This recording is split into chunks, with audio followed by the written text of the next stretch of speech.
कभी अपना खुद का देश बनाने का सपना देखा है? थोड़ा क्रेजी लगता है, राइट? लेकिन अगर ऐसा हो तो कुछ लोग ऐसा करते भी हैं। वो माइक्रोनेशंस बनाते हैं। माइक्रोनेशंस मतलब खुद से घोषित देश जो किसी यूनिक विजन या कॉज से बनते हैं। ये ज्यादातर छोटे होते हैं, कभी कभी बस एक घर या बैकयार्ड जितने।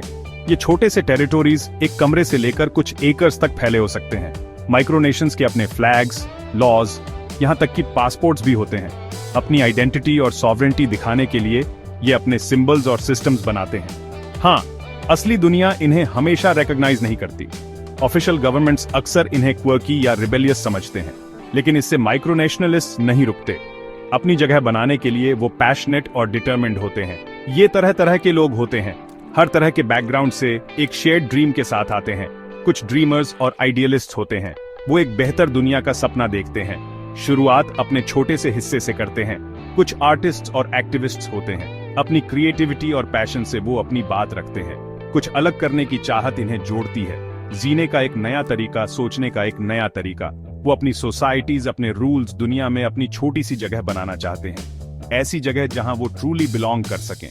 माइक्रोनेशंस भले ही छोटे हों, लेकिन उनकी कहानियां बड़ी होती हैं। हर एक की अपनी यूनिक स्टोरी है।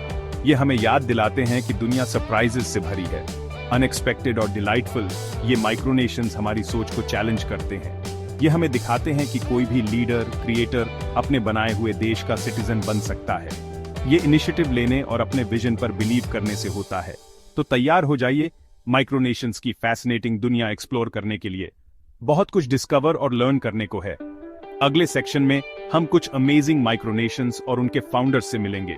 उनकी स्टोरीज आपको इंस्पायर और इंट्रीग करेंगी।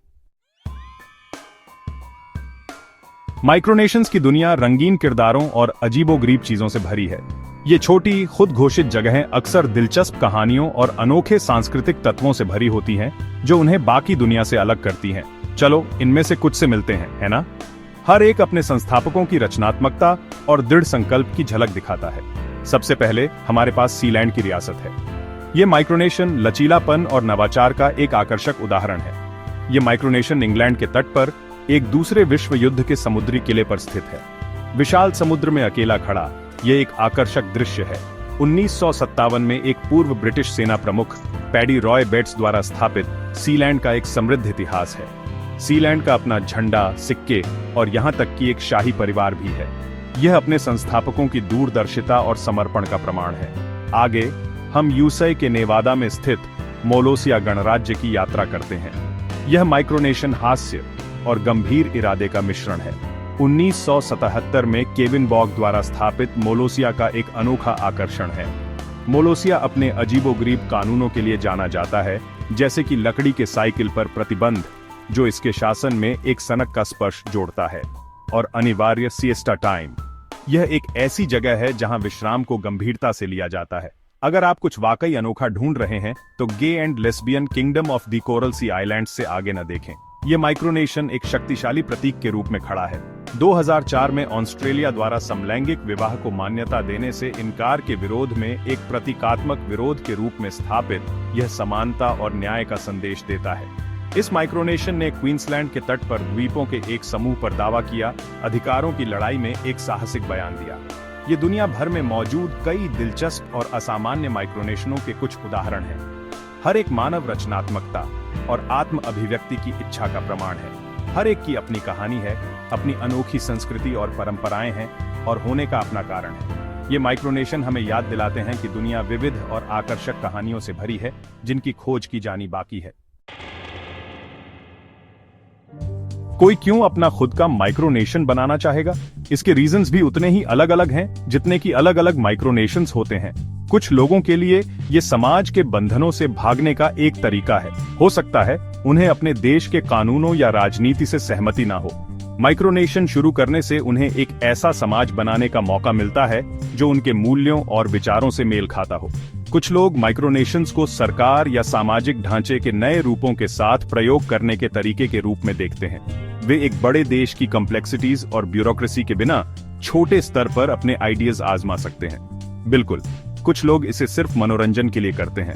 उन्हें अपना खुद का देश बनाने की क्रिएटिविटी और कल्पनाशीलता पसंद आती है। वे शानदार झंडे डिजाइन कर सकते हैं, इंटरेस्टिंग कॉन्स्टिट्यूशंस लिख सकते हैं, या अपनी करेंसी भी बना सकते हैं। कारण चाहे जो भी हो, माइक्रोनेशन शुरू करना लोगों के लिए अपनी इंडिविजुअलिटी एक्सप्रेस करने, अपने पैशंस को एक्सप्लोर करने और दुनिया में अपनी पहचान बनाने का एक तरीका है, चाहे वो कितनी भी छोटी क्यों ना हो। बस यूं ही अपने आप को राजा या रानी घोषित कर देने से माइक्रोनेशन नहीं बन जाता। इसमें बहुत मेहनत और क्रिएटिविटी लगती है। माइक्रोनेशन बनाने वालों को एक छोटे से देश जैसा सब कुछ बनाना होता है, लेकिन छोटे पैमाने पर। सबसे पहले तो माइक्रोनेशन को एक झंडा चाहिए। माइक्रोनेशन के झंडे अक्सर रंगीन और प्रतीकात्मक होते हैं, जो इसके संस्थापकों के मूल्यों और आकांक्षाओं को दर्शाते हैं। कुछ माइक्रोनेशन अपना राष्ट्रगान, राष्ट्रीय अवकाश और यहाँ तक कि अपनी भाषा भी बनाते हैं। कई माइक्रोनेशन अपनी मुद्रा भी बनाते हैं, अक्सर सुंदर डिजाइन और ऐतिहासिक संदर्भों के साथ। हालांकि ये मुद्राएं माइक्रोनेशन के बाहर मान्य नहीं होती, लेकिन वे स्वतंत्रता और आत्मनिर्भरता का प्रतीक होती हैं। बेशक कोई भी माइक्रोनेशन संविधान के बिना पूरा नहीं होता। माइक्रोनेशन के संविधान में शासन के सिद्धांत, नागरिकों के अधिकार और कर्तव्य और माइक्रोनेशन के लिए समग्र दृष्टिकोण की रूपरेखा दी जाती है। Section 5. The challenges of smallness, recognition and resources. 5वां भाग, छोटे होने की चुनौतियां, मान्यता और संसाधन। While the world of micronations is full of creativity and idealism, it's not without its challenges. हालांकि माइक्रोनेशंस की दुनिया रचनात्मकता और आदर्शवाद से भरी है, लेकिन इसकी अपनी चुनौतियां भी हैं। One of the biggest challenges facing micronations is the lack of recognition from the international community. माइक्रोनेशंस के सामने सबसे बड़ी चुनौतियों में से एक है अंतरराष्ट्रीय समुदाय से मान्यता न मिलना। Most micronations are never recognized as sovereign states by the United Nations or other countries. ज्यादातर माइक्रोनेशंस को संयुक्त राष्ट्र या अन्य देशों द्वारा संप्रभु राष्ट्रों के रूप में मान्यता नहीं दी जाती है। This lack of recognition can make it difficult for micronations to engage in international trade, diplomacy or travel. मान्यता की कमी के कारण माइक्रोनेशंस के लिए अंतरराष्ट्रीय व्यापार, कूटनीति या यात्रा करना मुश्किल हो सकता है। Another challenge is the lack of resources. एक और चुनौती संसाधनों की कमी है। Most micronations are small and have limited financial resources. अधिकांश माइक्रोनेशंस छोटे होते हैं और उनके पास सीमित वित्तीय संसाधन होते हैं। This can make it difficult to provide basic services to citizens, such as healthcare, education, and infrastructure. इससे नागरिकों को स्वास्थ्य सेवा, शिक्षा और बुनियादी ढांचे जैसी बुनियादी सेवाएं प्रदान करना मुश्किल हो सकता है। Despite these challenges, many micronations find ways to thrive. इन चुनौतियों के बावजूद कई माइक्रोनेशंस फलने फूलने के तरीके खोज लेते हैं। They build strong communities, develop unique cultures, and contribute to the world in their own small but meaningful ways. वे मजबूत समुदायों का निर्माण करते हैं, अनूठी संस्कृतियों का विकास करते हैं और अपने छोटे लेकिन सार्थक तरीकों से दुनिया में योगदान करते हैं। Section 6. Success Stories. Micronations making headlines. मुश्किलों के बावजूद कुछ माइक्रोनेशंस ने कमाल की सफलता हासिल की है। उन्होंने पब्लिक का ध्यान अपनी तरफ खींचा है, इंटरनेशनल अटेंशन पाया है और यहां तक कि इतिहास के धारा को भी प्रभावित किया है। जैसे कि प्रिंसिपैलिटी ऑफ सीलैंड। इस छोटे से सी फोर्ट वाले देश को कई न्यूज आर्टिकल्स, डॉक्यूमेंट्रीज और एक हॉलीवुड मूवी में भी दिखाया गया है। सीलैंड कई लीगल बैटल्स में भी शामिल रहा है, जिन्होंने माइक्रोनेशंस के लीगल स्टेटस को डिफाइन करने में मदद की है। दूसरा उदाहरण है रिपब्लिक ऑफ मोलोसिया। अपने छोटे साइज और अजीब कानूनों के बावजूद मोलोसिया एक फेमस टूरिस्ट डेस्टिनेशन बन गया है। दुनिया भर से लोग प्रेसिडेंट केविन बॉग से मिलने, अपने पासपोर्ट्स पर स्टैंप लगवाने और इस यूनिक माइक्रोनेशन में जिंदगी का अनुभव करने आते हैं। ये सक्सेस स्टोरीज दिखाती हैं कि माइक्रोनेशंस अपने साइज और पहचान की कमी के बावजूद दुनिया पर बड़ा असर डाल सकते हैं। Section 7. Micronations and the Law, a Balancing Act. माइक्रोनेशंस का लीगल स्टेट्स बहुत ही कॉम्प्लेक्स है और इस पर बहुत बहस होती रहती है। इंटरनेशनल लॉ में स्टेटहुड के लिए साफ क्राइटेरिया है, जैसे कि परमानेंट पॉपुलेशन, एक डिफाइंड टेरिटरी, एक गवर्नमेंट और दूसरे स्टेट्स के साथ रिलेशन बनाने की कैपेसिटी। ज्यादातर माइक्रोनेशंस ये सारे क्राइटेरिया फुलफिल नहीं करते। उनके पास अक्सर ज्यादा पॉपुलेशन नहीं होती, अपने क्लेम टेरिटरी पर कंट्रोल नहीं होता या दूसरे स्टेट्स से रिकॉग्निशन नहीं मिलती। इसीलिए इंटरनेशनल लॉ के हिसाब से उन्हें सोवरेन स्टेट्स नहीं माना जाता। लेकिन इसका मतलब ये नहीं कि माइक्रोनेशंस बिना किसी कानून के एक्सिस्ट करते हैं। जिस कंट्री में वो लोकेटेड होते हैं उन्हें वहां के लॉज मानने पड़ते हैं। जैसे कि अगर कोई माइक्रोनेशन यूनाइटेड स्टेट्स में लोकेटेड है तो उसे यूएस के फेडरल, स्टेट और लोकल लॉज मानने पड़ेंगे। माइक्रोनेशंस और लॉ के बीच का रिश्ता एक नाजुक बैलेंसिंग एक्ट है।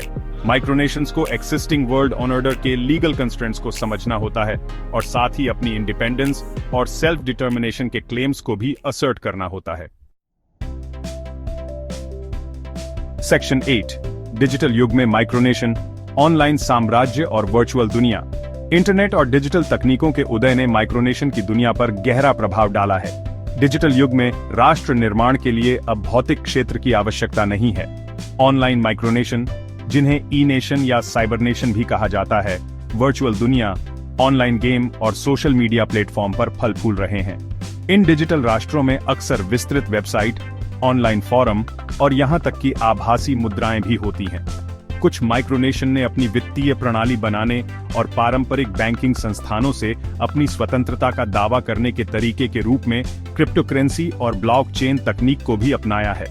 डिजिटल क्षेत्र ने माइक्रोनेशन को विकास, नवाचार और सामुदायिक निर्माण के नए अवसर प्रदान किए हैं। इसने 21वीं सदी में संप्रभुता, नागरिकता और शासन की प्रकृति के बारे में नए सवाल भी खड़े किए हैं। सेक्शन 9, भाई micronations matter big lessons from small nations. Micronations छोटे तो होते हैं लेकिन दुनिया के लिए बड़े सबक देते हैं। ये छोटी छोटी संस्थाएं अक्सर यूनिक प्रिंसिपल्स और फिलॉसफीज के तहत काम करती हैं जो कन्वेंशनल विजडम को चैलेंज करती हैं। ये हमें याद दिलाते हैं कि ट्रेडिशनल नेशन स्टेट खुद को ऑर्गेनाइज करने का एकमात्र तरीका नहीं है। असल में ये हमें दिखाते हैं कि कम्युनिटी बिल्ड करने और सोसाइटी गवर्न करने के अनगिनत तरीके हैं। ये हमें बॉर्डर्स, आइडेंटिटी और बिलोंगिंग के बारे में अपनी असम्पशंस पर फिर से सोचने के लिए चैलेंज करते हैं। नॉर्म्स के बाहर एग्जिस्ट करके ये हमें क्वेश्चन करने के लिए पुश करते हैं कि क्या पॉसिबल है। माइक्रोनेशंस एक्सपेरिमेंटेशन और इनोवेशन के लिए भी जगह प्रोवाइड करते हैं। ये अक्सर सस्टेनेबल लिविंग, ऑल्टरनेटिव एनर्जी और न्यू फॉर्म्स ऑफ गवर्नेंस में सबसे आगे होते हैं। ये हमें नए आइडियाज टेस्ट करने, different forms of governance explore करने और सोसाइटी के लिए ऑल्टरनेटिव मॉडल्स क्रिएट करने की अनुमति देते हैं। ये स्मॉल स्केल एक्सपेरिमेंट्स बड़े चेंजेस ला सकते हैं। सबसे जरूरी बात, माइक्रोनेशंस क्रिएटिविटी, इंजेन्युइटी और सेल्फ डिटर्मिनेशन की ह्यूमन स्पिरिट को एम्बॉडी करते हैं। ये इस बात का प्रमाण है कि जब लोग एक शेयर्ड विजन के साथ मिलकर आते हैं तो क्या अचीव किया जा सकता है। ये हमें याद दिलाते हैं कि बड़ी और पावरफुल फोर्सेस वाली दुनिया में भी इंडिविजुअल्स अभी भी डिफरेंस ला सकते हैं, अपनी कम्युनिटीज क्रिएट कर सकते हैं और अपनी डेस्टिनीज शेप कर सकते हैं। ये छोटे नेशंस इस बात का सबूत हैं कि साइज इंपैक्ट डिटरमिन नहीं करता। तो अगली बार जब आप किसी माइक्रोनेशन के बारे में सुने तो उसे क्वर्की हॉबी या फ्रिंज मूवमेंट समझकर डिसमिस न करें। डीपर देखिए और आपको वैल्यूएबल लेसन्स मिल सकते हैं। क्लोजर देखिए और आप जो पाएंगे उससे आप सरप्राइज्ड हो सकते हैं। इन स्मॉल कम्युनिटीज में अक्सर बड़े आइडियाज और इनोवेटिव सॉल्यूशंस होते हैं। आपको इमेजिनेशन, इनोवेशन और इंस्पिरेशन की एक दुनिया मिल सकती है जो प्लेन साइट में छुपी हुई है। माइक्रोनेशंस इस बात का रिमाइंडर हैं कि दुनिया पॉसिबिलिटीज से भरी है जो एक्सप्लोर होने का वेट कर रही हैं।